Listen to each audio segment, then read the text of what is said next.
Welcome to Basket of Tales, a time travel into the world of stories. Welcome to Basket of Tales. Did you know people first came to Japan about 30 years ago? Japan is an island nation that has well over 6,000 islands. The four largest islands make up by far the majority of the country's land.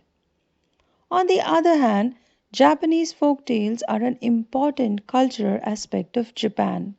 Similar to the folklore of Germany, India, and France, Japanese folk tales began in the oral tradition.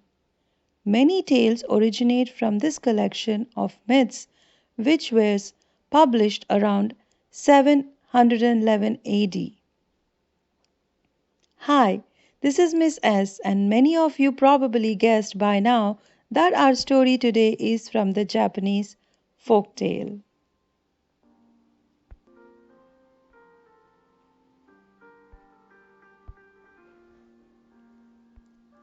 The Tale of Two Frogs, a moral story from Japan.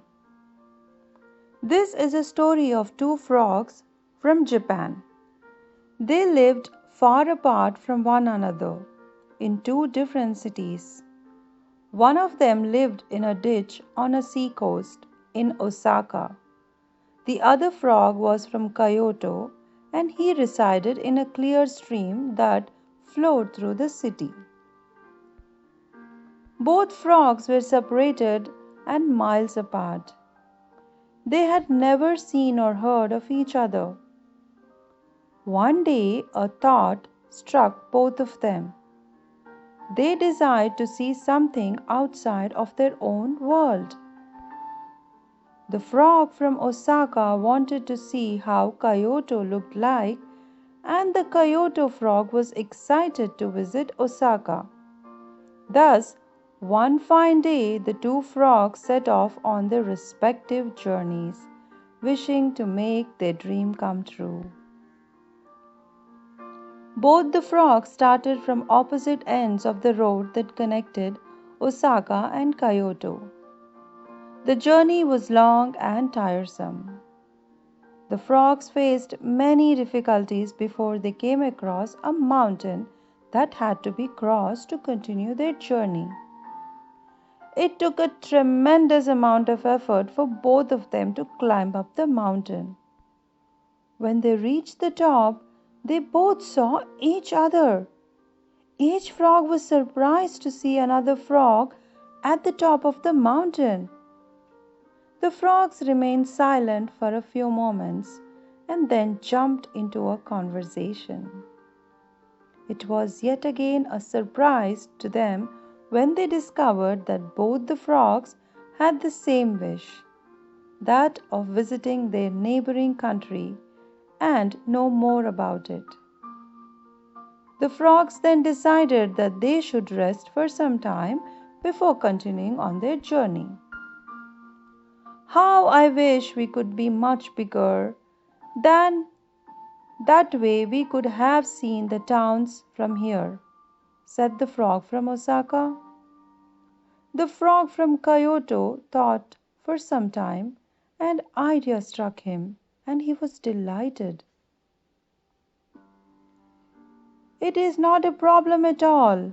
Let us both stand on our hind legs and support each other on our shoulders. Then we could easily have a look at the towns we wish to visit, he exclaimed. As soon as the Kyoto frog shared the idea with his friend, the frog from Osaka jumped on his hind legs and held on his friend's shoulders, while the Kyoto frog did the same. The Kyoto frog turned his nose towards Osaka, and the frog from Osaka turned his nose towards Kyoto. They held on each other's shoulders, clinging tightly to keep from falling off. The ignorant frogs forgot the fact that their eyes were in the back of their heads. Even though their noses were pointing in the right directions, their eyes could only see the places which they had actually left behind. It was disappointing sight for both of them. Oh God, Kyoto looks very much like Osaka. There is no point in carrying out the journey any further, cried the Osaka frog. His friend was equally disappointed.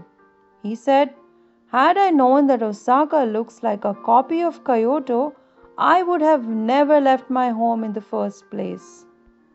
Thus disappointed, both the frogs took their hands off from their shoulders of each other and got down on the grass.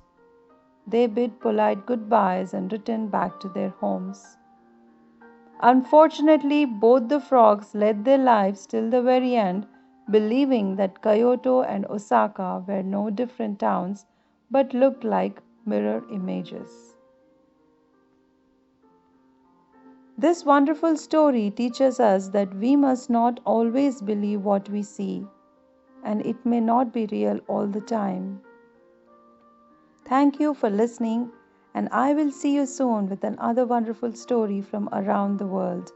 Until then, take care and happy listening.